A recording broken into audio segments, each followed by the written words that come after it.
All right. So we're gonna go ahead and start the meeting. Welcome. It's the March 2nd, 2021 Commission on Disability meeting. I don't see anybody here for public speak. If that changes, I'll circle back around. But yeah, today we have our guest speaker, Jeff Dugan. And I just wanted to go around and just say hi and introduce ourselves. And then I'm going to let him take the show away because he's got quite a bit that he's going to share with us, right? I do have a lot. So okay. Okay. Would you like me All to right. start? So I'm Angelique Baker. I'm the chair, and I've been the chair for like a year. Go ahead, whoever wants to go next. I'm Eli Damon, and I'm the vice chair. Nice to meet you.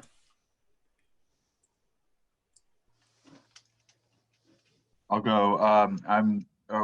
I see Kelsey and Jeff Brown too, but I'm Jeff Bagg. I'm the city planner. I'm also the ADA coordinator.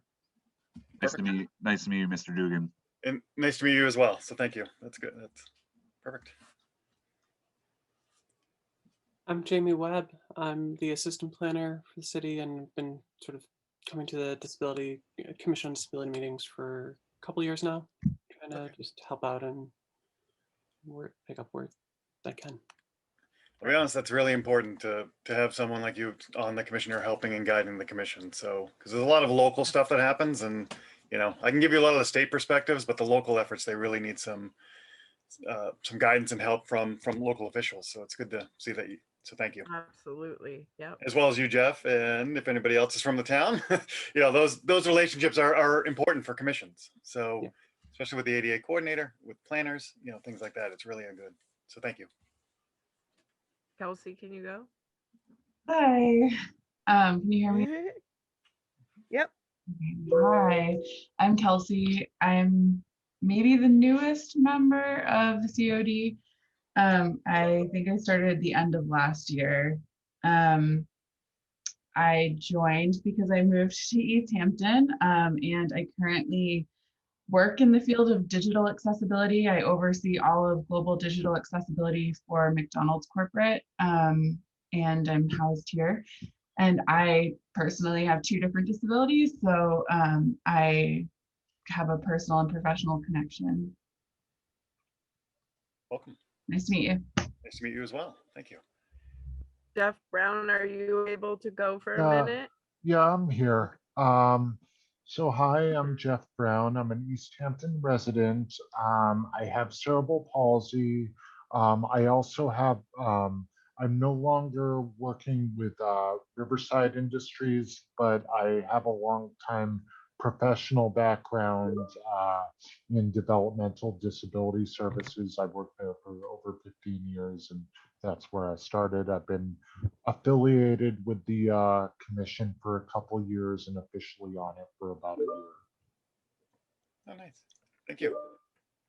Thank you. And if it's all right with you, Angelique, I'll dive into my overview. So I'm Jeff Dugan from the Massachusetts Office on Disability. You'll see the acronym MOD a lot. So, and I use a lot of acronyms in my discussions. So if there's one that you're not familiar with, like for example, when I say the ADA, I hope we're all thinking the Americans with Disabilities Act, not the American Dental Association. So yeah, but you'll see there's a lot of acronyms. This world is full of acronyms. So we have some of ours. So, but like I said, I'm Jeff Dugan from MOD. I'm the Assistant Director for Community Services in our unit, and our agency is, we have no enforcement as an agency, but we offer a lot of technical assistance, guidance, and information related to how the state runs itself, at least under the executive branch, as well as, and I'll show you a brochure to go more into detail of that.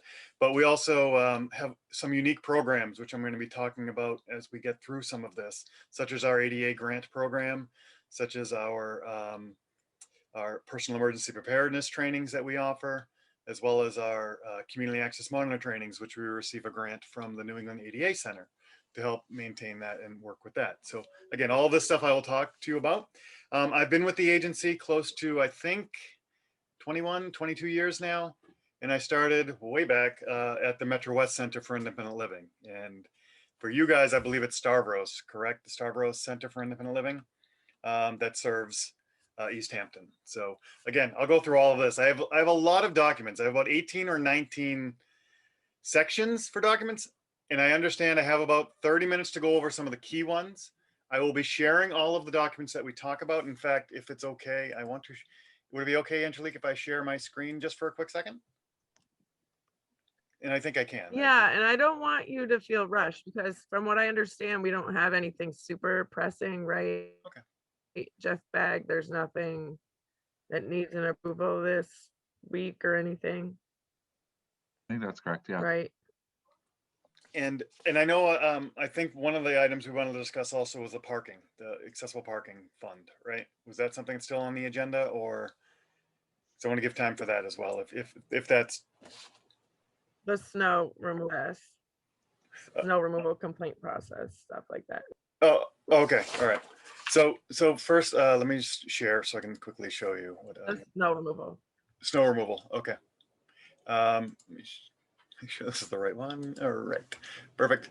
So I'm hoping everybody can see an email that I have with all kinds of links and documents and things like that. So this is what I'm going to be sharing with you tomorrow, because I'm not going to be able to get to all of them today. But there's a lot of good things here, a lot of good resources.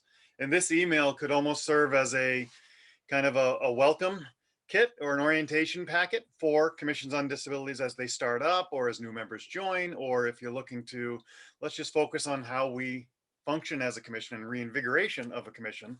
These documents can really help with that. And again, through whatever guidance I can offer, whatever help I can offer.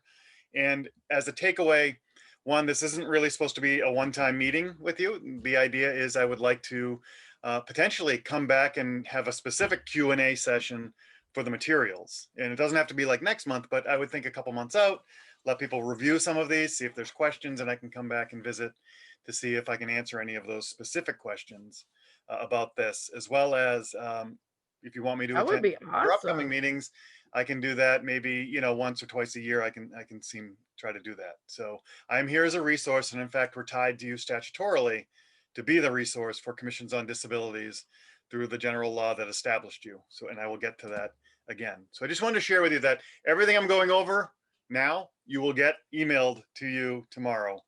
And it'll probably come to you, Angelique, and then you can send it to all the members. So with that, let me stop sharing the screen. And if it gets jumpy, let me know, just because sometimes I scroll through things and that can be annoying in Zoom. So let me know if that does get annoying. Let me stop sharing there, and I'm going to reshare. Let's see what we got here. We've got, need to find my Chrome. Where is that? Is that this one? Yes. Okay. So I want to also share, because I have all kinds of documents bookmarked up there. So I'm hoping, and I will zoom in so people can kind of see it as well. So what I'm first sharing with you is just the basic overview of MOD. This is our brochure.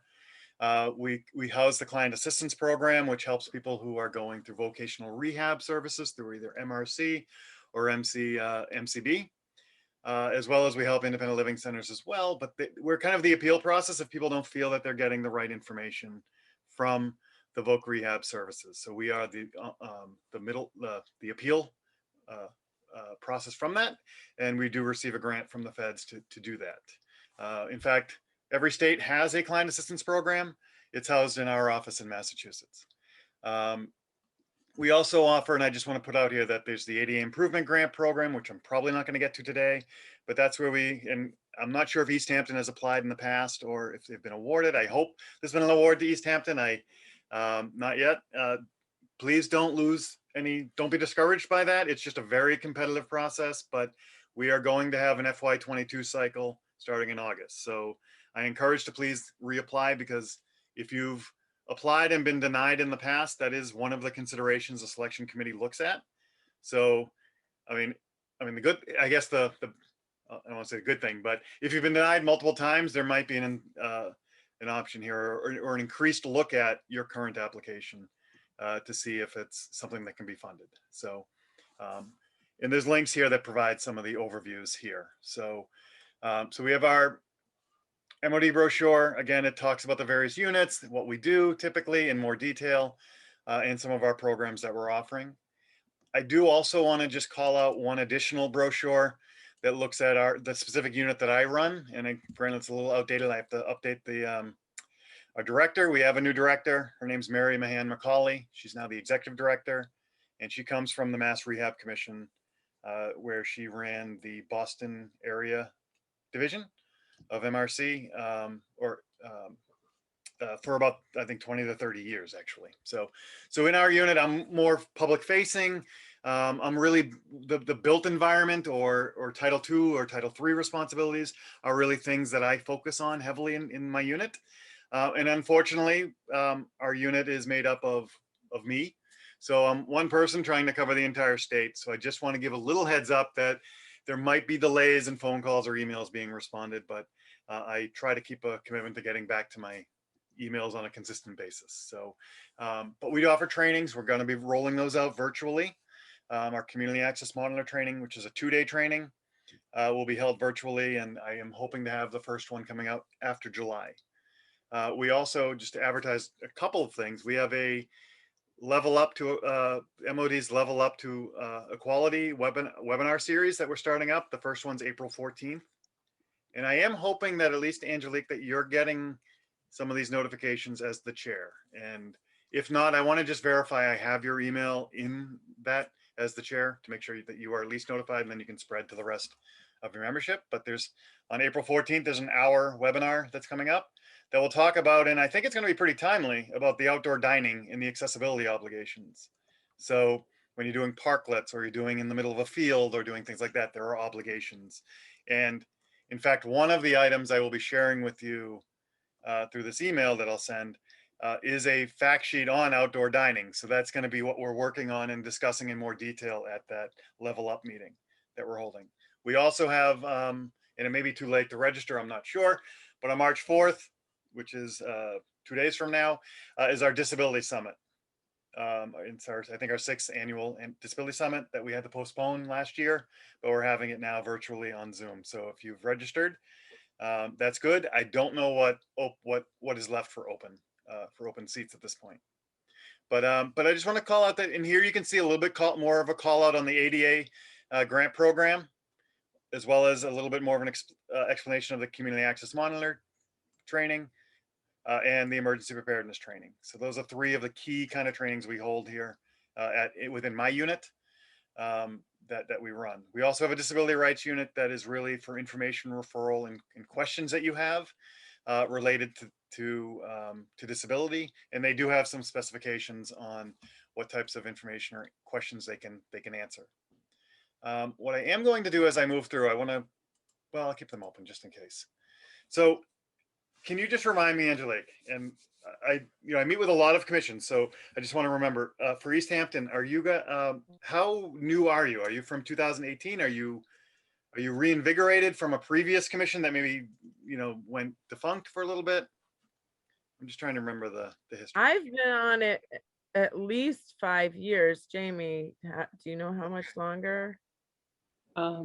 I started here in 2012, and we've had a commission on disability the entire time. It's seen its up and downs over the years, depending on just volunteers and being able to join and the capabilities of the various commissions. But we've had one going back at least 10 years. Okay, all right, yeah, and I'm sorry for it. I think I have not been as active or involved with the Easthampton Commission for the last year or two, and it might have been that you were starting up again or new membership had joined. But so some of these slides are going to make sense to you, and it's not really super pertinent for you, but it's good to have as a member of the public to understand, okay, here's the benefits of creating a commission on disabilities, and these are the goals that the commissions are assigned with, and it's really to advise their appointing authority. And to research, to review, and to coordinate. And we actually have a document that is kind of the holy grail that I will be getting to, that talks about this in more detail and really lays out, and you may have already seen it, but it's the Commission on Disability it's the general description, sample bylaws, and the goals of a Commission on Disabilities. This document hasn't changed much over the years because it still stands true.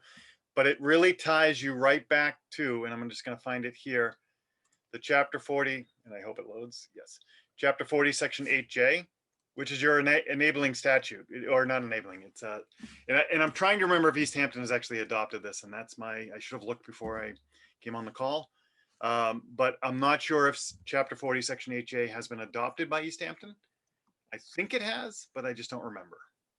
And that's something I can personally have not heard of it. Okay. And I can verify that and I'll send it back as an email just to let you know what I have on record. The next step would be really to double check with the town clerk to see if chapter 40, section 8J has actually been adopted in Easthampton. Because that allows a couple of different things. One, there's like 6 or 7 goals here. And again, I'm sorry, this is probably pretty small. So let me zoom in a little bit. There are 6 or 7 goals here that we talk about in that document. And it's laid out pretty much here.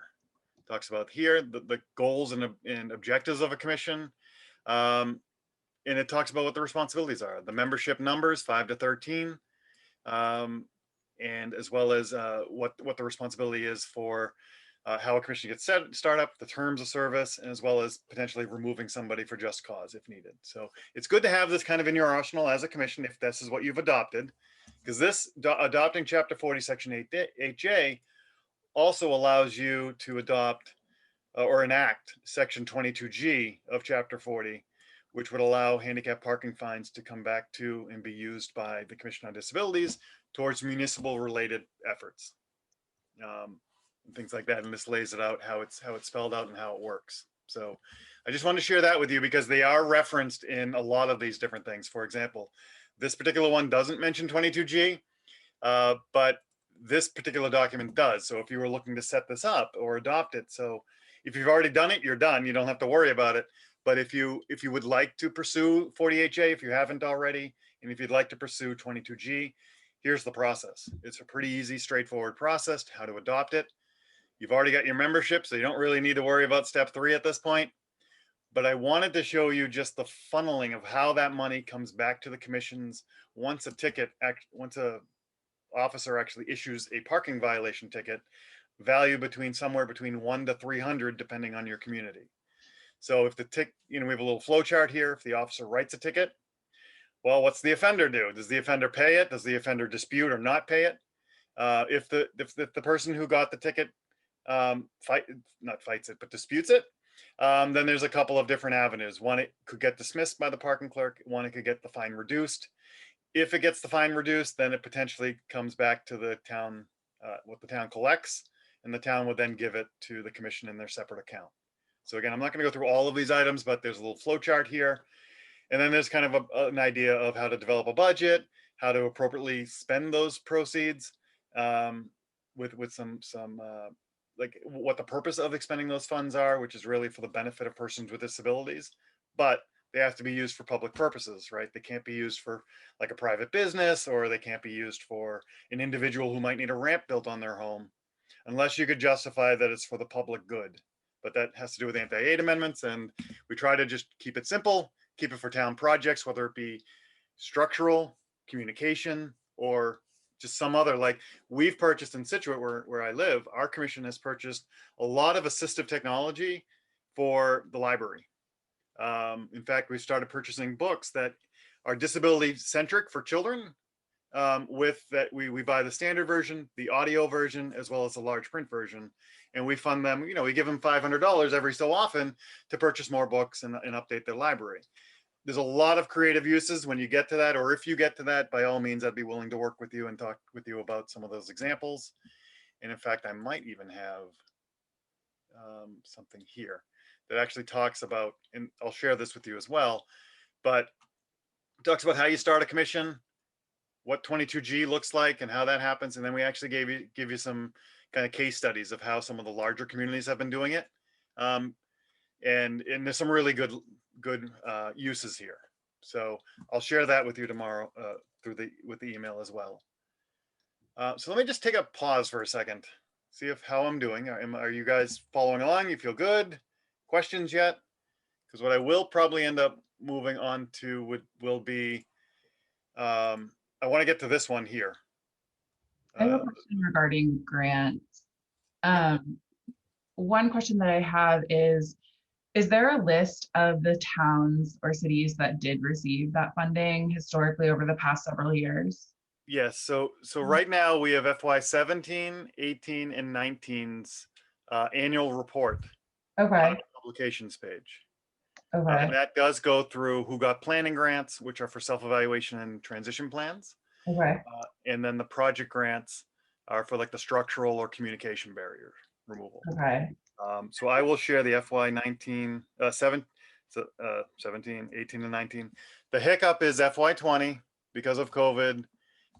There were some extensions and this never happened. So it won't happen for this year, but for FY 20, certain communities were given extensions till June 30th, 2021. So, okay. so once we get all of those things closed out and finalized, we'll be producing an annual report for FY 20 and then FY 21. So we just can't do it yet until we actually know what the final expenses are that we've reimbursed. So, Okay. And secondary to kind of that question, are there any particular CODs in the state of Massachusetts that you feel are doing the COD work optimally? Like that are approximately the size of Easthampton or sort of like kind of the makeup of Easthampton? I would love to know like the top two that would be kind of related that have a really solid program. can I ask just for my own knowledge, do you know like what the population is of Easthampton? What is it, like 15,000 or I something? think 16,000. Okay, yeah. Okay. Thank I may not have off the top of my head, but I know that like the Framingham Commission on Disabilities, again, that might be too big in comparison. Framingham, Worcester, they're very active in Boston, obviously. Are very, very well in what they do. I will look to get some of the smaller ones. Like I know Andover is a really, they've been a really active commission. But I want to look at the list that I have and I'll share that with you. I can also share with you that listing actually of the commissions throughout the Commonwealth. Because we do maintain a listing. Again, it's only as accurate as when it's actually printed. But as accurate as I have, I can share with you for the local commission. So if if there's one or two that I reference to you, that you can use that to kind of get in contact with them as well. Okay. All right. I have a question. Just making two also. quick notes to make sure that I remember to send these to you. So share COD list. Perfect. Yeah, but I can definitely come up with a few that are around you guys, or even if maybe not around you throughout the state. We have about 200 now. I think 200 of the 351 communities have a commission in name, at least a commission on disabilities in name. Some are are more active than others. So I will definitely get back to you on that. I have a question also. Sure. So I know in some contexts, like certain disabilities are treated in separate offices from others. So does your office deal with all types of disabilities, like blindness and mental health and all that? So yes, that we do, we are a cross disability agency. So we, again, we're not enforcement, but we are separated from the Health and Human Services organizations like MCB, MCDHH, MRC, the DD Council, and other obviously disability related agencies. Partly because we have the CAP program, which does oversee a lot of those vocational rehab and MCB related things. So we can't be under HS. We're actually under ANF, which is Administration of Finances, and we report directly to the governor. With that said, we cover all cross disabilities. So if depending on what people or information, it's really the information that we may screen people out a little bit. It's not because of the nature of a disability. It's a matter of, is this something MOD can actually take on as being a resource for this specific topic? And I know the Disability Rights Unit, which does a lot of information and referral and feedback to anybody with a disability, asking a question related to disabilities. Could be employment, could be housing, could be municipal related, private business related, could be a lot of different things. But they've started to narrow down what topics they're able to functionally handle. So, but yeah, we are cross disability. We don't limit any of that based on a disability type. I just had one quick note that it's worth double checking. I suspect that Easthampton has adopted 8J. We have a set of rules and regs from 2017 that references it several times, and it sets forth kind of like the purpose and function and the qualification. So I think we have that, but the information about the parking fines, I think that's new, and that falls in line with some of the discussions that this group has had about ways that this commission can get funding and access to funds. That's been a little bit of a struggle. So that's intriguing. And then, well, let me just, can you hold off to the third question? Let me come back to that just now, because hopefully I'm sharing it. That it's basically, so in the olden days, when I first started, commissions would have to bring both of these to town meeting to get adopted. In fact, now, after DOR, or about 4 or 5 years ago, DOR actually gave us an opinion and basically said that 8J has to be adopted at a town meeting. And is that your form of, first of all, I should ask, is that your form of government, town meeting or city council? Yeah, city council. Okay, then nothing changed then. Then it needs to go through city council, sorry. If you had a board of selectmen, that's where the change came, that you'd adopt 8J at town meeting, and then 4022G could be adopted at any select board meeting. However, your city council, so it still has to be adopted at city council following this process. So, it's really, that hasn't really changed too much. But this account really is a rolling account. It's a special account that's set up through the town, and it's separate from if you receive a budget. So in Situate, we have 3 line items. We have a town budget that we receive, which we actually receive $5,000 a year for our budget. We receive whatever comes in from the handicap parking fines, and I'm calling it that just because that's how it's labeled, linked, and named. But whatever we get from the fines for people illegally parking with the $100 to $300 range, that comes back to us every pretty much quarter. They roll that money into that special account, so we see that account. And then we have a gifts account, which never gets any money, but that's if somebody were to leave you something like in their passing, if they left you something, some monies or property or something there that you would then give back or use to benefit people with disabilities in your community. So so it shouldn't be that hard to set up. It's a matter of the willingness of the town to, depending on how many tickets are written, and that's really a police chief kind of question, or the police department's question on how many tickets they usually issue, to help you understand what the town may be coming in. Because right now, if you don't have 22G enacted, it's going, I believe, just back to the general fund. So if it's not earmarked to come back to the commission, you kind of want to get a sense for what that value would be, because there might be in Easthampton, if you're getting, let's say, like Framingham, I'm trying to remember what they typically get, or they used to get at least. I think they used to get like $40,000 to $50,000 like every couple months into their parking fines. But the idea is you may need to negotiate a tactic with your community. Like, for example, if they're hesitant on giving you, let's say, that $30,000 that they collect annually from the parking fines, it may be something to negotiate with. Maybe we take 50%, not 100% of it. So maybe we look at, if we're only fining people $100, well, maybe, and this is exactly what Framingham did, let's double it to 200. You keep 100, we take 100, and we call it a day. And it's also, raising the fine also helps de-incentivize people illegally parking. So there's movement there. So they can, and the use of those funds, again, can be super creative. So I just want to make sure, Jeff, that I was getting back to your question that you originally asked, right? And it might not even been a question, but I just wanted to clarify some of that. So I think that's helpful. I think it'll be kind of a discussion that this commission would have to have about the parking funds. I think it's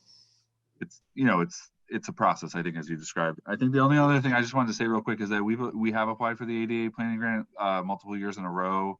Okay. And I just wanted to report real quick that I did have a debrief call with Carl Bryan, I think, in your office, and he indicated kind of very similar to what you said, that we should reapply. And I think he articulated that our application was good, the right amount, and the right project. Just we're going to double down on kind of highlighting that we've been rejected 4 times in a row, and that now's the time that we really need to have access to that fund. So I think that's fine. I just did want to say that we've been trying really hard to get that grant. And I feel positive about entering the next round with additional letters of support and emphasis on kind of the importance of it. So I think it's And great. please emphasize the 4 times. Please re-emphasize the 4 times. Yeah, that's what I heard from Carl as well. Yeah, it's just to call it to the attention. You know, we're going to try to call it out as the facilitators of the selection committee, but if it's in the documents, they're reading it as well. So okay.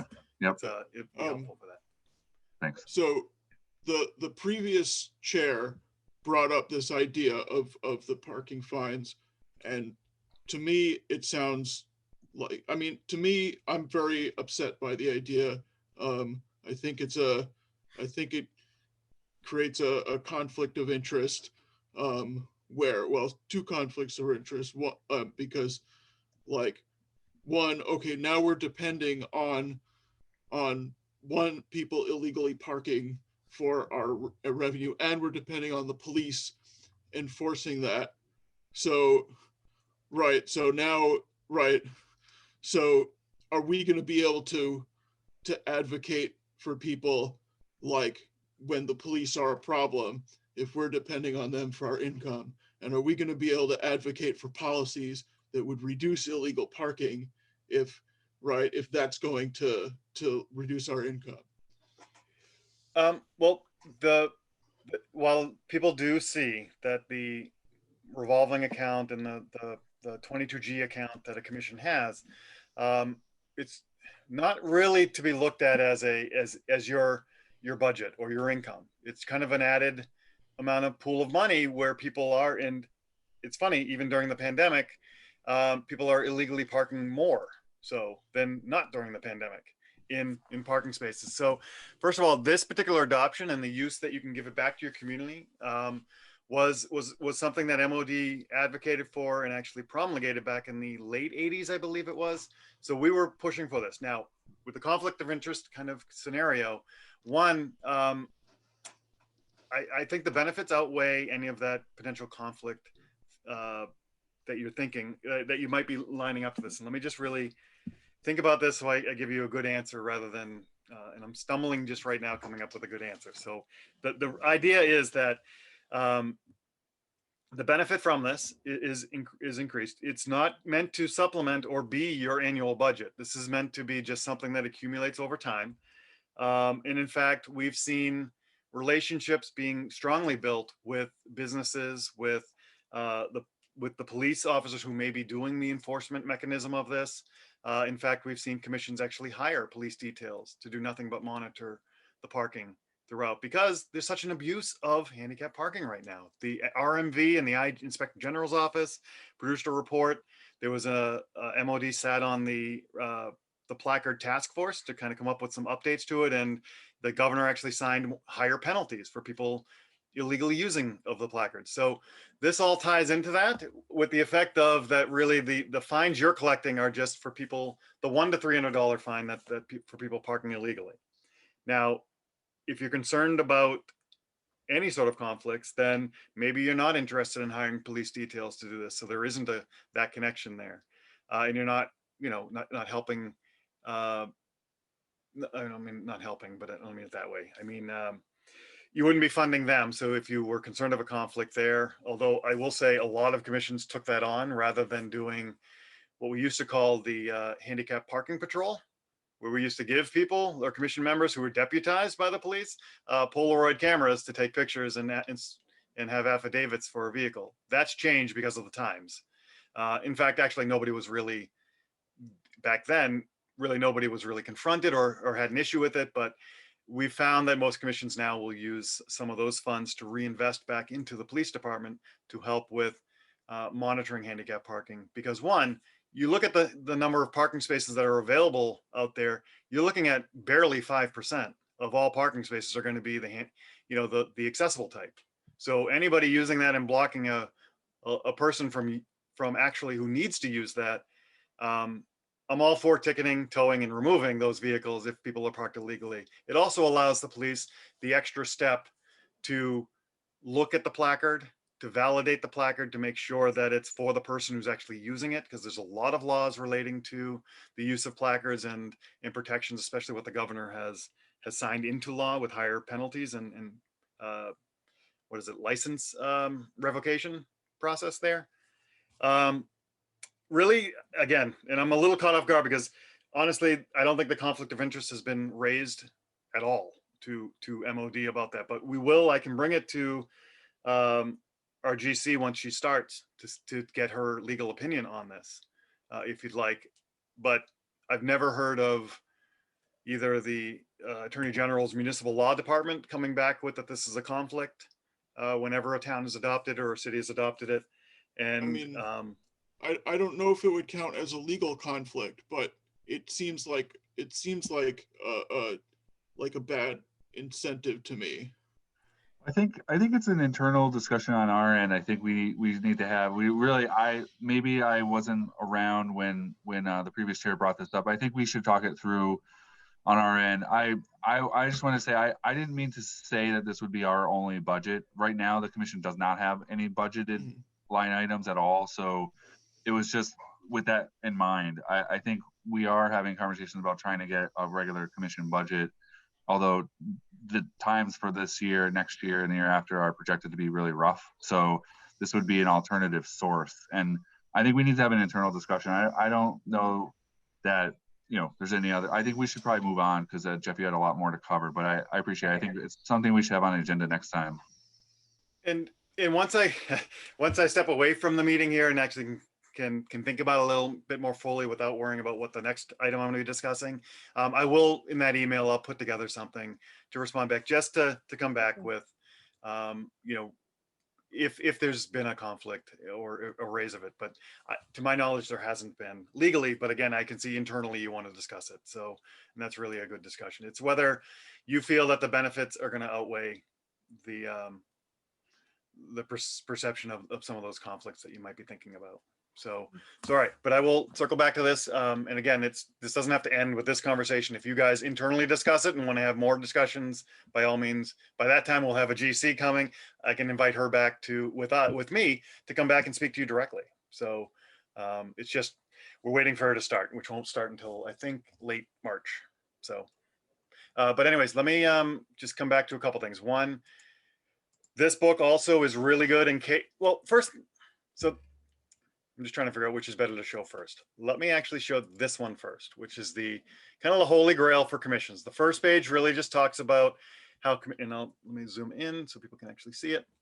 The makeup of the commission, or really what commissions do, what the applicable laws that apply to them. So we've got section 504, article 114 of the Mass Constitution, the Architectural Access Board. They will notify you of any variances or complaints that they receive from projects happening in your community. So they look for the commission to actually weigh in on those projects. Now, depending on your expertise that you have at the table, that's going to depend on, I'm going to skip over the bylaws because it sounds to me like you already have bylaws, right, in place. So these are here to help with, and I'm pointing to my screen, so I don't know if you know what I'm pointing at. Let me move the mouse around a little bit. These articles and powers and duties, these are just samples that you can use and cut and paste to help create those bylaws. You've already done it, but it goes all the way through membership and how someone may resign, how somebody can be can leave if they need to, the officer positions and how that happens and their duties, as well as meetings. So again, these are all just suggestions or recommendations, best practices. You also have the article for amending and how you might amend your bylaws. But what I really want to come to is the goals, because here we've taken what we've seen in chapter 40, section 8J, the 6 goals that they've done, and MOD has actually expanded it to 10 to kind of diversify them a little bit and break them out into smaller chunks. Now, not every commission is able to take on all 10 of these goals, because really you're with the exception of, I think, Cambridge, all commissions are volunteer commissions. So, and you're not getting paid for it. So you have to look at the expertise that you have at your table. And depending on that level of expertise, you may need to shift your goals a little bit. But one of the things I would strongly recommend, if you haven't already, is maybe an annual or every other year review of, okay, we've looked at, if someone comes to us about number one, about all of these different things, one, can we answer it internally? If the answer is no, or you might need guidance, then okay, if we need to get guidance, where can we go? You've got, you've got a lot of avenues to you, not only your department heads in your town, because you have the building inspector, you have the ADA coordinator, you've got HR in there as well. You can work with them.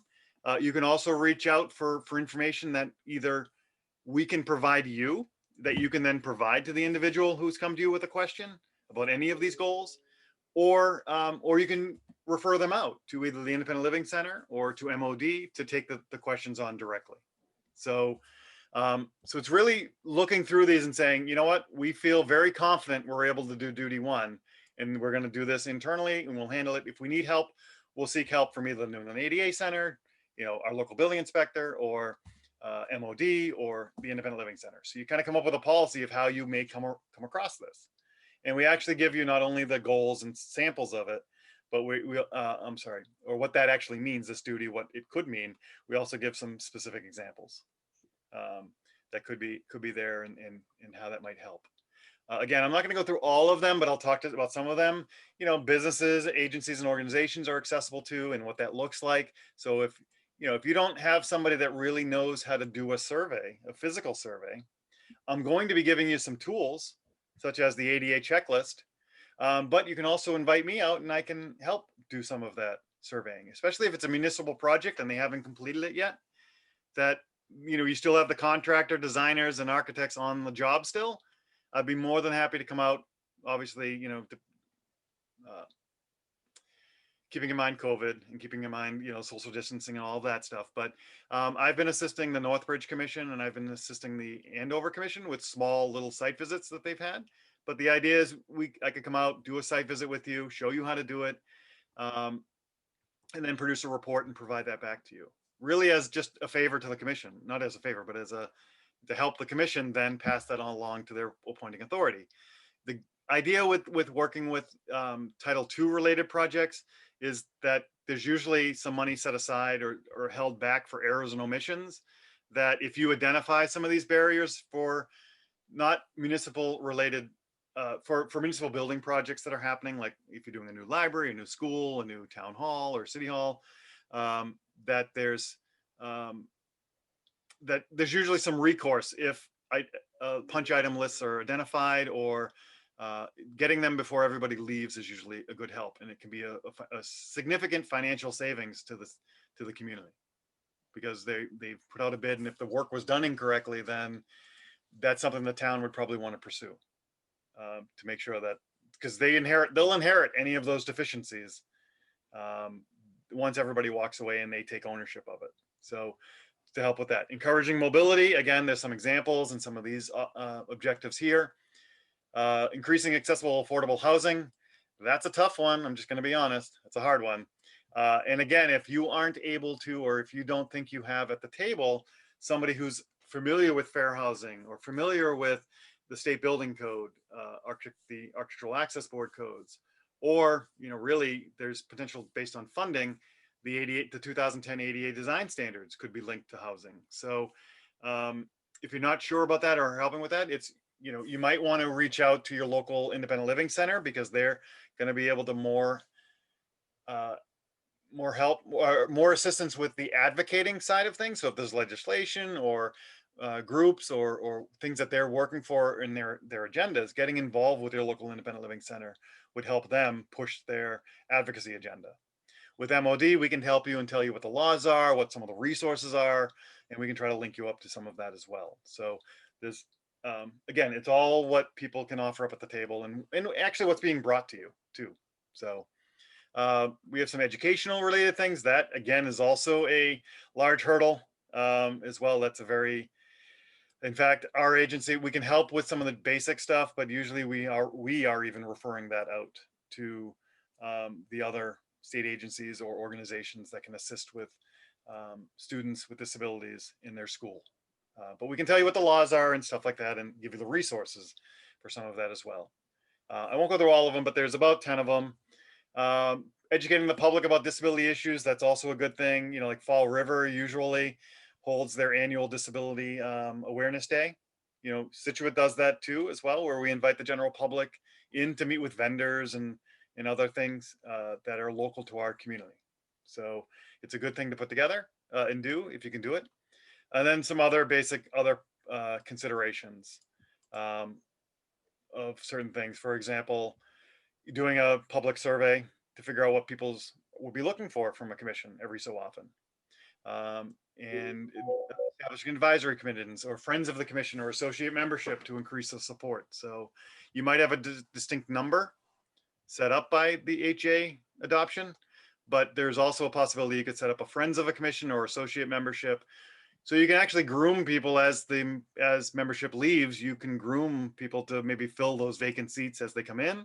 Also, friends of commissions can also start 501c3s, nonprofits. I think Statute for a long time had that, where they raised funds and gave back to the community through their program, through their initiatives that lined up with the commission's initiatives. So it's something to consider if you're looking at that. So to help with that, with all of these goals, I now want to show you our disability rights laws booklet in Massachusetts. And let me just say, it's 1216. I want to respect your time as well. Is it okay? I have like 2 or 3 more documents I'd like to share because they're the critical ones. And then we can stop and figure out what questions and kind of go from there. Yeah, so let me just fine. continue with this. The disability rights laws, we will be updating this, but but it basically has all kinds of topics, everything from architectural accessibility, and the links below will lead you to those responsible for it in Massachusetts. The handicapped parking laws, what that means. Disability commission laws, how they link up to people. So there's a lot of good information, everything from, let's say disability commissions to employment, to hate crimes against persons with disabilities, to public places and programs, to service animals. There's been a lot of changes there under service animals, as well as everything all the way to, for example, did you know there's a wheelchair lemon law? If you didn't, well, there is. And there's a protection for people buying, wheelchairs, as well as some zoning setback requirements and other considerations. So it's a really useful tool that you can quickly look for if someone does ask you about housing. There's a nice little, I don't want to say cheat sheet, but you can at least come to here to see, okay, these are some of the protections. You can give that as a resource and referral.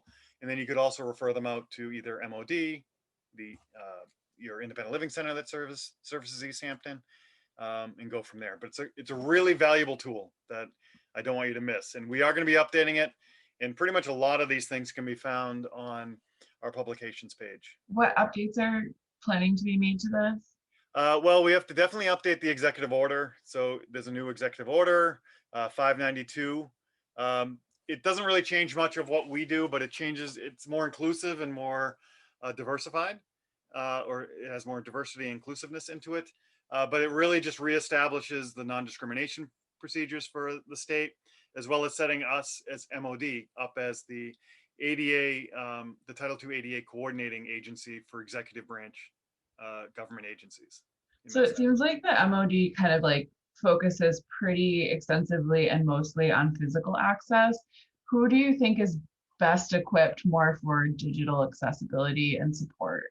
Well, and that's our disability rights unit. We are actually setting up and it's in process, so I really can't go into too much detail of it, but we're looking at establishing an IT working group for the state. So so there is that. There's also, if you're looking at, our office is cross disability, and it's all disability. So if someone calls us with, hey, how do I find interpreters for my town meeting? Well, we'll link them up to them, Mass Commission for the Deaf and Hard of Hearing, and kind of tell them the best practices. Also, we can really help. We help anybody that calls in. We just may not be able to give them the services they're looking for, but we might be able to refer them to the right place if we can't handle it internally. Okay. So it's not just Title II related or building code. I'm very focused on the building code because that's what my unit does a lot of.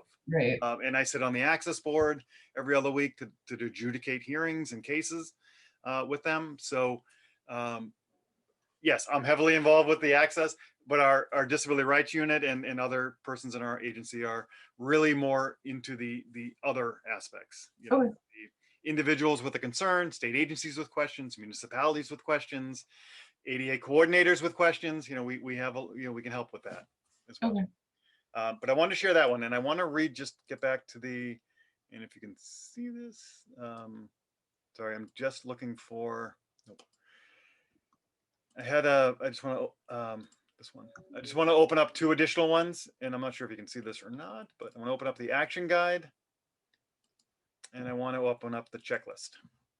So the ADA Title II Action Guide, which is here. This is actually created by the New England ADA Center, and they've put together really I have to really tell you, a really comprehensive and a really good book on, it's digital, but on what a town is responsible for under the Americans with Disabilities Act for Title II responsibilities. So not only does it have, hey, this is some generalized overview of the non-discrimination obligations like web accessibility, program access, building accessibility, what does effective communication look like, who has protections under the ADA, and there's some schools language here, as well as emergency preparedness and the enforcement of Title II. It also shifts to, if you look at these colored items here, this really walks you step 1 through 7 to develop and come up with complying with the 5 administrative requirements under the Americans with Disabilities Act.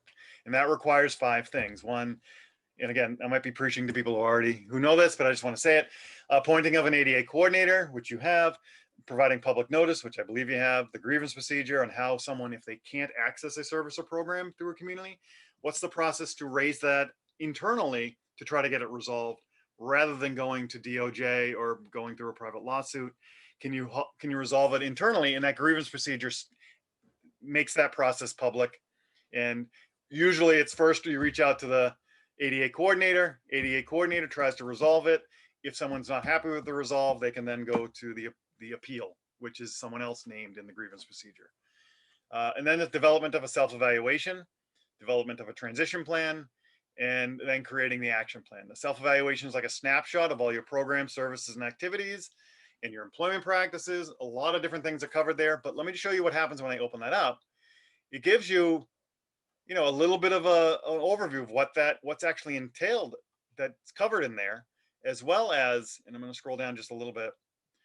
There are sample forms and sample documents if it's something you wanted to.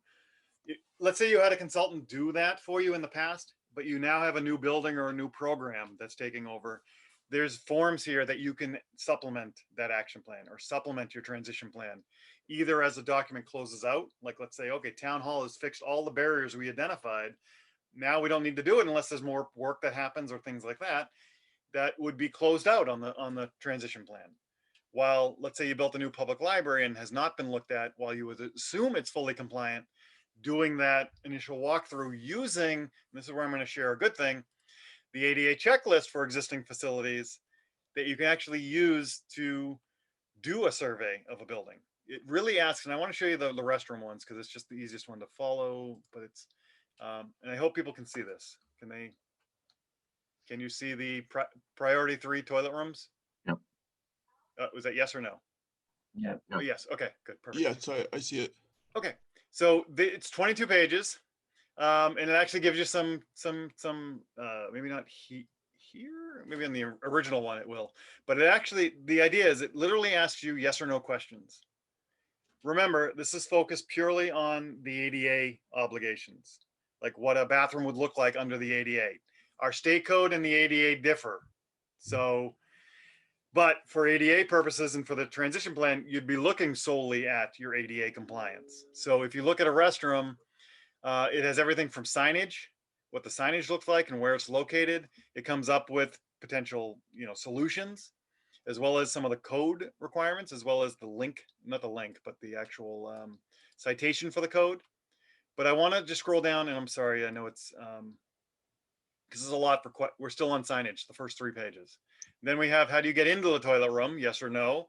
And then what the function and dimensions of the restrooms and the amenities provided there. So it's really simple yes or no with some nice, good suggestions on remedies. And this will help you if you need to add or update your self-evaluation or transition plan internally for something questions or things like that.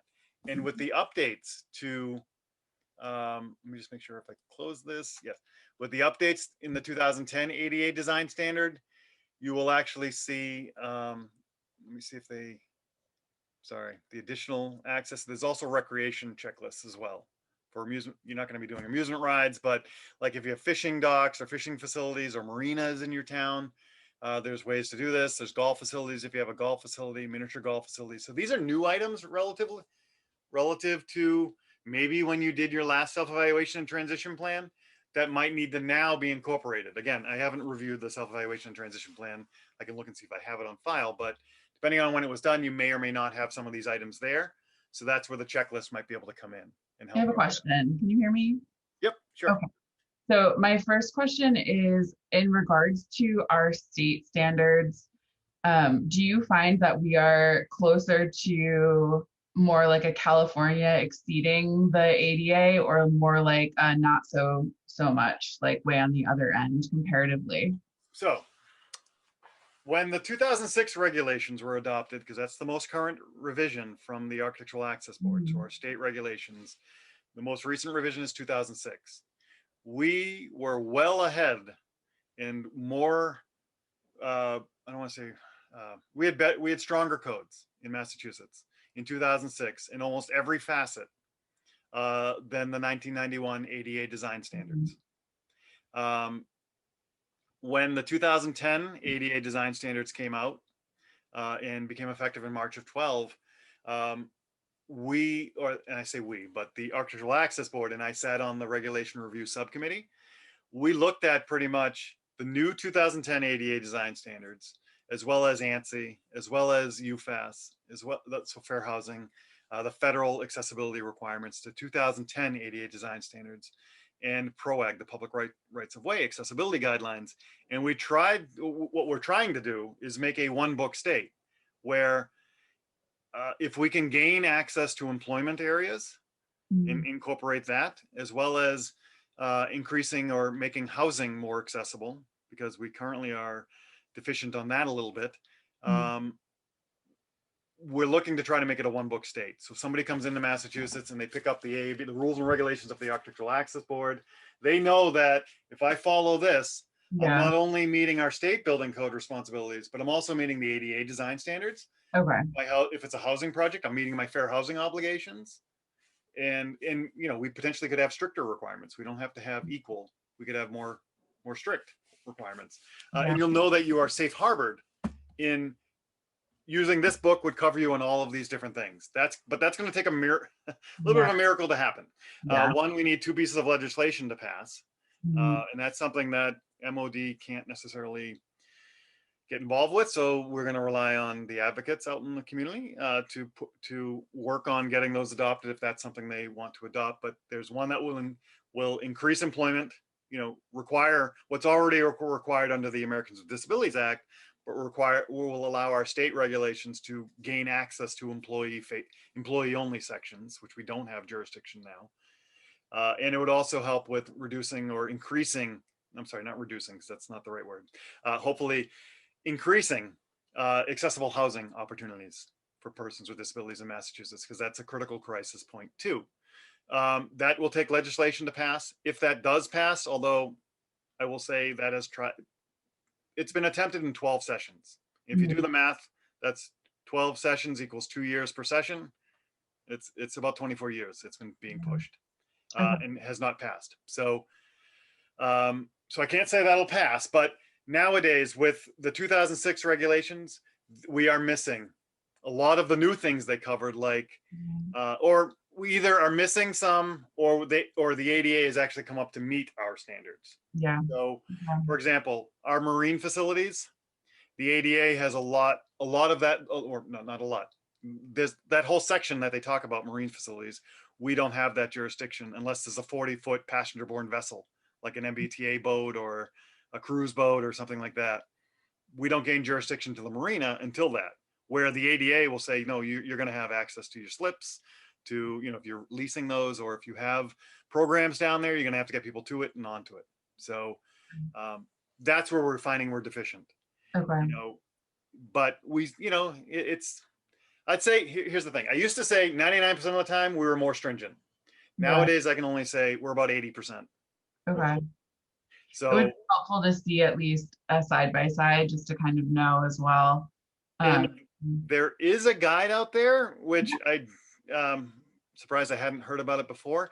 But it's a $50 CD you'd purchase that does a crosswalk between fair housing, the 2010 ADA design standards, and the 2006 revision of the Architectural Access Board. Okay. If you'd like, I can share that with you. It's only one, I mean, it's a CD. Yeah. And it may, I'm not really sure if it's digital, but one of the commissions kind of pointed me to it, and it's a really kind of good crosswalk. Okay, that's good to know. Yeah, I'll at least share the link. All right. Yeah, that'd be great. And I just have one last question. I know we're coming up in time. As like kind of looking through this in some ways, like, you know, granted, many buildings are already present. Maybe Jeff, this is a conversation you already have constantly, but I'm curious about kind of in that like life cycle of standing up a new building. It seems very reactive to go back after a new building's been stood up and then assess it as through self-evaluation. So I'm just curious about like what stopgaps are in place to include accessibility from the beginning when it comes to architectural access, so that we aren't having to go back and spend an absurd amount of money to realize that we hired someone who maybe didn't have it all together, implemented a design that didn't make sense, and now we're having to create a plan for something that we don't have a budget for to fix it. So let me stop sharing because I want to just come back to just a discussion point, because that's a really good question. I'd like to discuss that further. Okay. So I'm just stopping the share. I didn't close my tabs. If we need to go back, we can. But I just want to spend some time just talking with you directly rather than looking at documents. So there's a couple of things as a commission you can do. So I serve on the Commission on Disabilities in Situate. I'm the recording secretary there. But I also have become, because of the nature of my work, I've become the plan review guy that provides feedback. And I know it's blurry, I'm sorry, but there's a couple of plans here that we've been provided as a commission to provide feedback to the local building inspector, to provide feedback to the ADA coordinator, and to provide feedback to planning and our appointing authority. So for us, it's the select board, the liaison. So when they get a feed, for me, I do a pretty, you know, I don't want to do a detailed, but I do a quick review of the plans.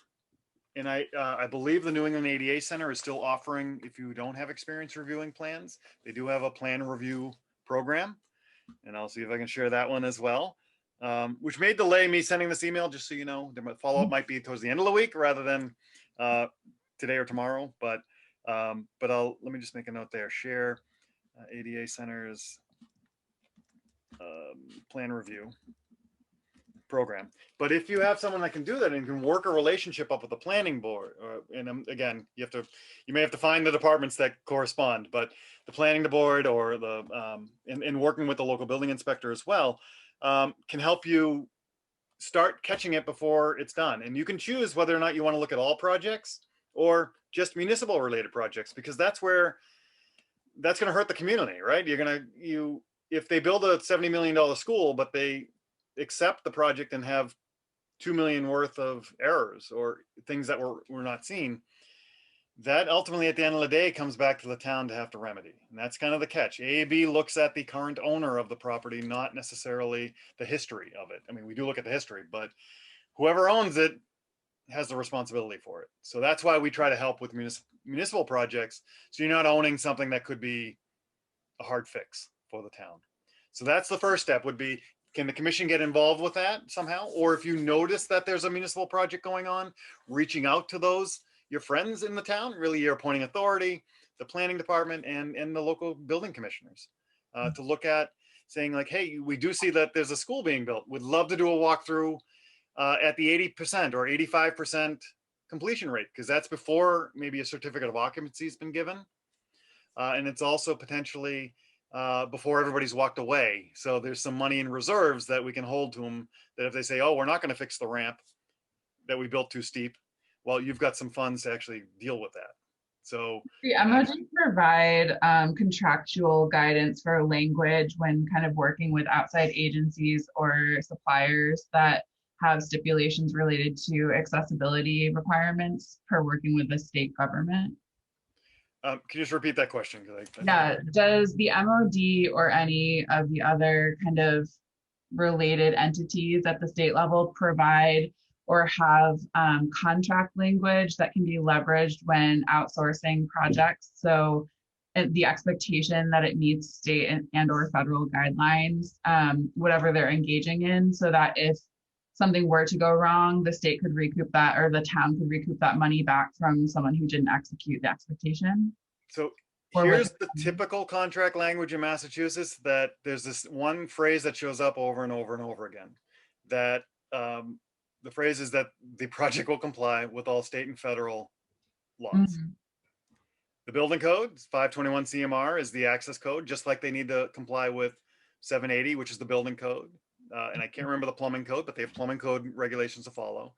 And then they also have, federal laws for accessibility, at least from our perspective, Mhm. is the ADA design standards. It could be fair housing design manual, or it could be public rights of way types of things. But the contract language issued by the city or town should have somewhere in there, and that's the fallback is must comply with state and federal applicable laws. And usually the plans have to be stamped by a registered architect who is supposed to be knowledgeable about this. Yeah. So when I say that there isn't, MOD doesn't have any standard contract for that. It's just the standard contract in Massachusetts just typically has that language. And I see it every time when the Architectural Access Board presents a case. It's just an unfortunate language. I see that all the time as well from the private sector. And I don't think it's helpful because it doesn't also provide really explicit language regarding like what happens if. I think that's going to be the really important thing. So maybe when you get your GC on, that would be a really interesting conversation to have. Like, how can we bolster expectations as part of a contract so people really understand, but also, since many of these work in so many different states as well, how can we make better reference to what we're expecting? But then also, how do we explicitly state chargeback requirements, withholding requirements, all of that, or null and void contracts if something doesn't comply? Like, how do we pay ourselves when they mess up? I think that's really important. And you know what? This might be something, so let's just stop right there. Rather than relying on the state to fix a form, right? Which we can work on, and that'll be a state effort. Because it's usually a pretty uniform standard contract that's filled out. Depending on whether the community, like Easthampton, if they use that same form, I don't know what levity they have in choosing. I'm going to use this form, or we're going to create our own. You may want to check out with some of those the people who write those contracts or deal with that, just to check and see, is there any way of adapting or changing a couple things that could incorporate your exact concerns, at least in Easthampton. Yeah. But I just don't know the legalities of that. I have a hiccup on that. So, So I have a question. So if we're talking about like reviewing designs, is there like someone or some guide to reviewing a design, not for like technical compliance, but for like accessibility in context? So like, for example, the front door's over here, but the curb cut is like on the whole other side of the building, right? Yep. Right. Or like our city hall where, where there's where you can't go directly into the building with a wheelchair, right? You have to use a whole separate entrance to get to find the elevator and stuff. Yeah, there's the building. I'm sorry, I'm not sure if you're finished. Oh, yes, I was. Thank you. Okay. So not only our state building codes, but also the ADA design standards. When we typically look at a public building, either a municipal building or a business, like a movie theater or pharmacy or a box store,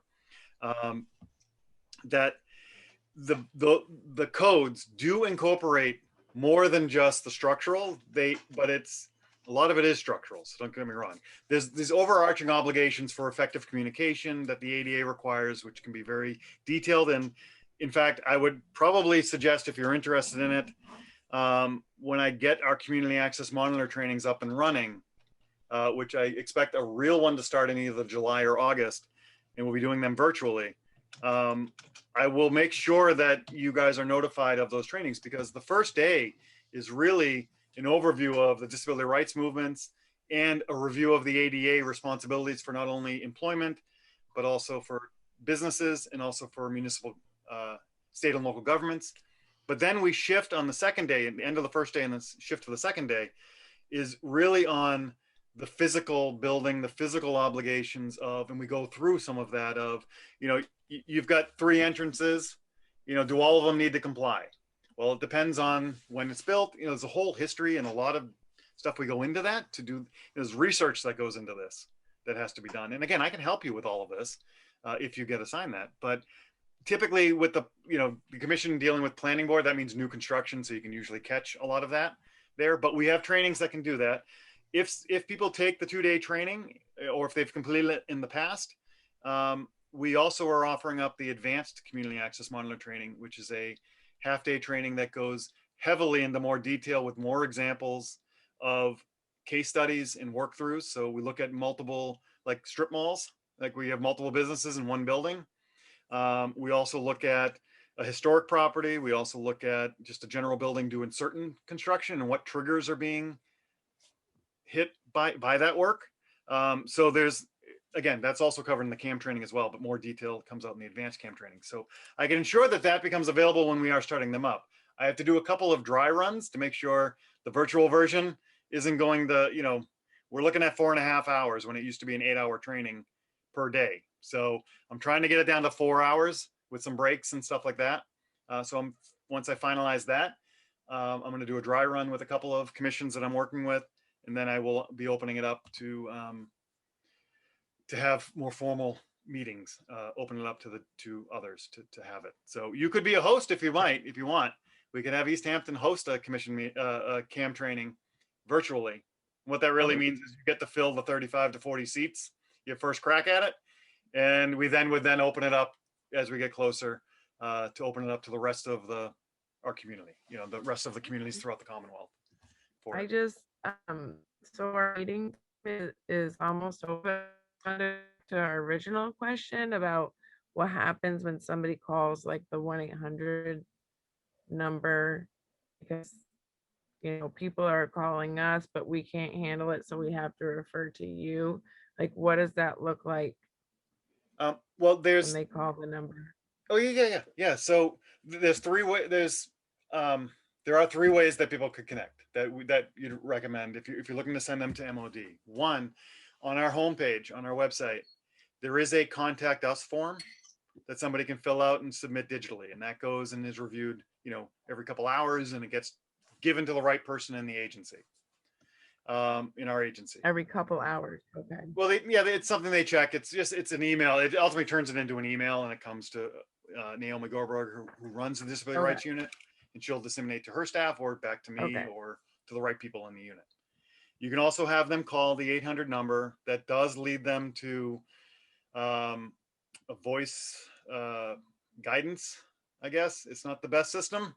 It's the only system we could get at this point, but it's an automated system, and it's the best we can do there. But if they follow the prompts, what they're really looking for is probably to get to that contact us or leave a message on our on the general mailbox. They can do that as well, and that gets checked frequently. I'm trying to see the third way. The third way is you could have them email me, but I would probably prefer it to come in one of the other ways to make sure the right people are getting the right question, and not just, it may not, if they're asking me about their housing rights, that's just not my expertise. So, I know a little bit about it, but I can also get them to the right people in the agency. But to skip that step, they probably want to do the contact us form or call that's the easiest one. I'll just be honest. That's the easiest one, is the contact us, but depending on people's availability of internet and computers and things like that, sometimes they do a phone call. So the phone call using the 800 number and following the prompts. I'll see what the prompts, I'll have to remember what the prompts are that get people right to that general mailbox, and maybe I'll include that in the email as well. 2 questions about the phone number. They will never at any point actually connect with a human, correct? It will be a voice message. It will be a voicemail. That's we lost our receptionist. In some ways, that's probably a better thing, because that makes the fact that you have a contact us form more equitable, since no one gets immediate access over someone else. But the secondary part to that is the prompting. Does that have, is that voice and touch activated, or just touch activated? So when you say touch activated, it's like, it's got a voice prompt, right? That tells you Does it tell you say or touch? Can you answer with voice? Or does it tell you just press 4? You know what I mean? Like, no, there's explanation of where we're sending you. So to access. That's not the question. The question is the option to voice or press both there, or is it just one or the other? If I'm calling and I have a complex communication need, do I have the option to press 4 over saying 4? Oh, yes. Yeah. Oh, you don't. Yeah. I don't even think we have a verbal. Well, Okay. we do. We do if you're looking by extension, and it never gets our names right. So it's Okay. better not to use the voice. But yeah, it is audio prompt, and then it'll tell you which buttons to push. Okay. Okay, thank you. And again, it's not super Specifically, intuitive, and I'm sorry, but we are working on trying to get that fixed. But at this point, we're trying to just deal with other projects we've got. So specifically, what happens with the snow removal stuff? okay, so for snow removal and I'm sorry that I'm not sure let me see. So I can find that out for you because every city or town really has their own bylaw if they have a bylaw. And there's actually if I can find it, let me just do one quick thing. And you're gonna see me just maybe looking at the screen a little bit weirdly, but I want to show you the link that we typically will share with people. I also wrote a blog in the past that talked about the parking. Let me just see what's not parking, the snow removal obligations for our community. I'm just trying to find where that was. It's okay. And Jeff, if you can't find it right now, sending us what you're talking about would be good. Where we're at is we know Yeah. our ordinance is old. And Okay. I think some of the discussions we have are around, should we update it?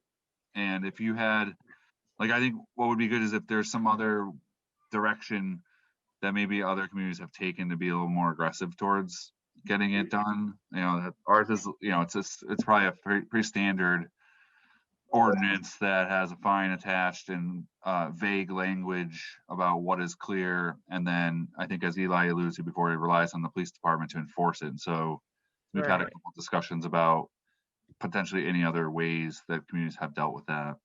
Typically, we'll see like the zoning enforcement officer usually enforce that typically for communities, but it's whoever, because if there's a fine attached to it, you want somebody of authority to be able to issue that fine if it's not cleared. The blog that I wrote will talk about the obligations in the accessibility world, in the accessibility realm of why it's important, while the GIS map that I'll share with you or link you to you can look at your community and surrounding communities too to see what their ordinances are if they've been reported to this place that updates it. So I know there was one for like Revere. It said, the snow removal obligation is 6 hours after a storm. I think that's a little unrealistic in reality, but depending on how big the storm is, 6 hours can be really tight for it. It also tells that the city's responsible for snow removal, so it's not the residents' responsibility. So you can look at your surrounding communities around you to see what they do and how they enforce it if it's been reported. So, and you can see yours. I would suggest probably, if you think it's old, taking a look at and seeing what other communities are doing, because I know like Brookline and Cambridge and some of these other communities have also worked with their high school to set up like teams for not continuing ed, for like community service, to set up times that where they can have high school students earning credits to help people shovel the snow, clear their sidewalks in front of their house if it's a resident responsibility, or help them shovel out like of their driveway if there's an issue, because some people just can't do the shoveling anymore. I mean, so it's their option there. So there's some creative things there, but I'll share, at least let me start these two things, sharing those with you, and then we can have a follow-up discussion about what you might want to do when you compare what they actually might have listed to you might not actually what you have in your current or I don't want to say updated, but whatever the bylaws are currently on the books. I'm assuming they're going to be correct, but I'll share that directly with you though. So I have about 90,000 things to share with you, I think, to share with you. So that means you're coming back, you said, right? Yes. Oh, you can come back. I can. It may not be in the, it's whenever you would like to have me back. I think the April one I may have to skip. But, depending on when you would like me back, when you digest some of these, when you actually create some of the, some of the things you want to come back and talk about, just fire off an email and I will do my best to accommodate your normal meeting schedule. Or if you want to make it a quick, I know you accommodated your schedule, I think, for this, right? So I really want to thank everyone for doing that for me. So I do appreciate that. But, next time, and it's only because I have a doctor's appointment that I have to go to and I can't reschedule that easily, that I had you actually switch it. So really thank you for switching it. But yes, I look forward to coming back. Quick I question. can't, I'm not gonna be able to do every Yeah. month, but I can do, once we get into a pattern every 6 months, every 8 months, every 10 months. But as a direct be result of great. this training, of this meeting, I'd prefer probably doing something in June, give people time to review something, and then maybe coming Okay. back in June or July where you feel comfortable. We can come Yeah. back with more detailed questions, some follow-up to the questions I still have, that I have to get back to you on. If there's And any last pressing questions, Eli, was it you that Yeah. had one? Because then we got Yeah. to switch over to You- just Okay. be able to I close the mean, meeting. I have to drop. I have to go work my day job, but so it was great to meet you all. I took notes up until this point, so I'll put them in our folders. And Nice to thank meet you thank you really. And Yeah. and I'll follow up with the questions. So Yeah, so just you talked about CAM training, and I just want to know, what does CAM stand for? it's called the Community Access Monitor Oh, program, okay, got it. but it's Community Access Monitor training at this point, where in the olden days, we used to teach advocates to work for voluntary, well, we still teach it, but it's voluntary compliance with local businesses and municipalities where barriers were found. So we'd be training advocates. Now it's more of a professional training where we teach people the obligations and the review, and they use it how they will in their activities. Gotcha. Thanks. So Angelique, thank you. You gave me way over my time limit, so thank you. I'll put myself on, Yeah. and Val- I may check out at 1 if you're still going. So if that's all right. Oh, yeah, that's fine. Okay, guys, so what we didn't do is go over the minutes, so we can just approve the minutes. So if you can take a look and tell me if there's anything missing from last time. Angelique, I don't think we have quorum anymore. Oh no, because you left. Oh, yeah. So No. we might want to hold off on the minutes to the next meeting.